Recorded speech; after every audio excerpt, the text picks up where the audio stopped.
Assalamualaikum warahmatullahi wabarakatuh. Hari ini cikgu nak sambung dengan matriks identiti. Matriks identiti ialah matriks segi empat sama. Nombor dalam matriks ini hanya ada nombor 1 dan nombor kosong sahaja.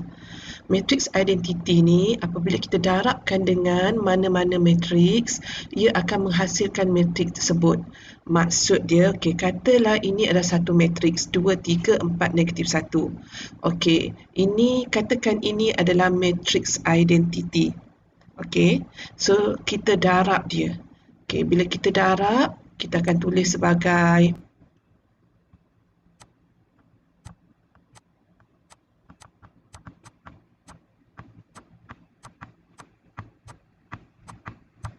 bila kita darab, kita akan dapat, ingat macam mana kaedah mendarab, baris darab laju. Okey, baris akan darab laju. Okey, so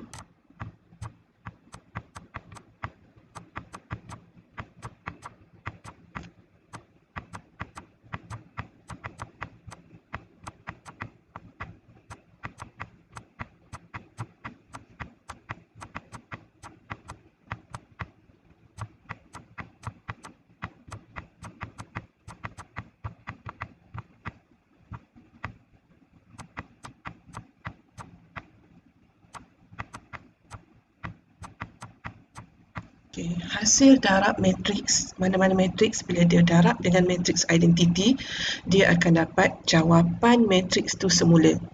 Okey, matriks identiti ni dia terdiri daripada angka 1 dan 0 sahaja, nombor 1 dan nombor 0, dan dia mestilah segi empat sama. Maksudnya peringkat dia sama ada 1 darab 1, 1 baris 1 lajur, ataupun 2 baris 2 lajur, ataupun 3 baris 3 lajur.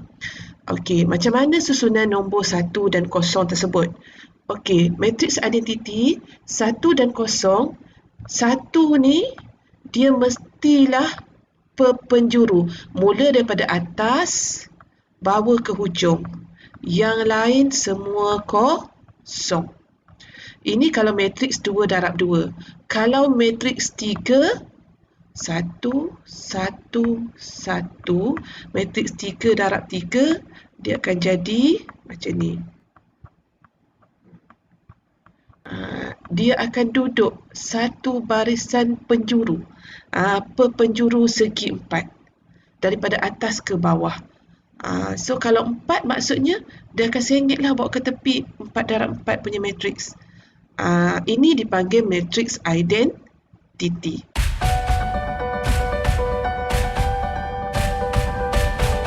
Okey, mari kita lihat contoh 21 daripada buku teks. Tuliskan matriks identiti berdasarkan peringkat berikut. So, kalau dia nak peringkat 1 darab 1, maksudnya 1 baris 1 lajur, dia hanya ada nombor 1.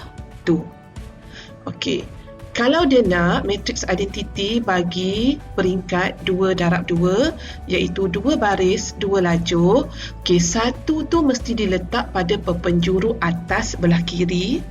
Okey, lepas tu ada 1 di perpenjuru kanan sebelah bawah.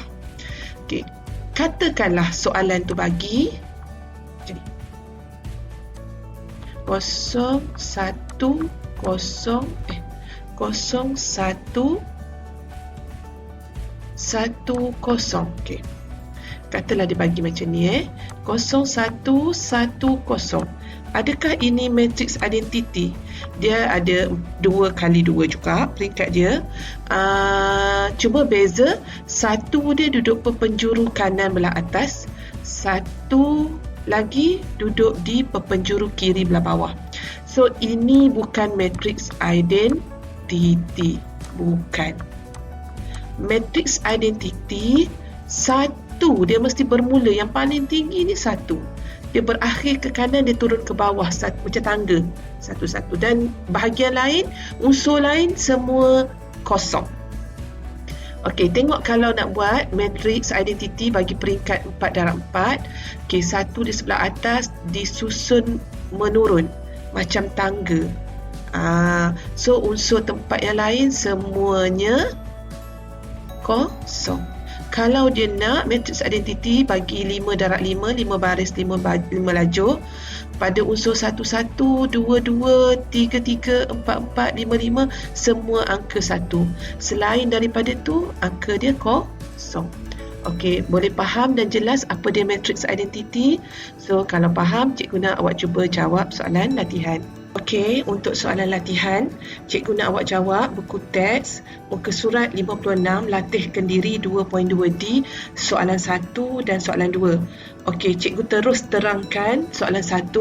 Soalan 1 berdasarkan penerangan cikgu yang sebelum ni berkaitan matrix identity, dia mestilah peringkat dia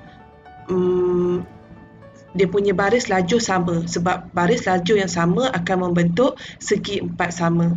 Okey, so kalau macam contoh A ni, dia ada satu baris, dua lajur. Adakah ini jadi matrix identity? Okay, B ni dia ada dua baris, dua lajur. So, dia dah memang segi empat sama. Tapi, adakah susunan satu dia memenuhi matrix identity? So, cikgu harap awak dapat kenal pasti antara A, B, C, D, E, F yang manakah merupakan matrix identity. Okey, untuk soalan nombor 2, diberi matrix C negatif 1, 3, 2, 5 dan matrix D 1, 0, 0, 1. Tunjukkan D ialah matrix identity. Ini adalah penerangan cikgu yang pertama. Kalau kita nak tunjukkan matrix itu adalah matrix identity, apa-apa matrix yang darab dengan matrix tersebut akan dapat matrix itu semula. So, awak kena tunjukkan hasil darab C dan D akan dapat balik matrix C. Okey, selamat mencuba.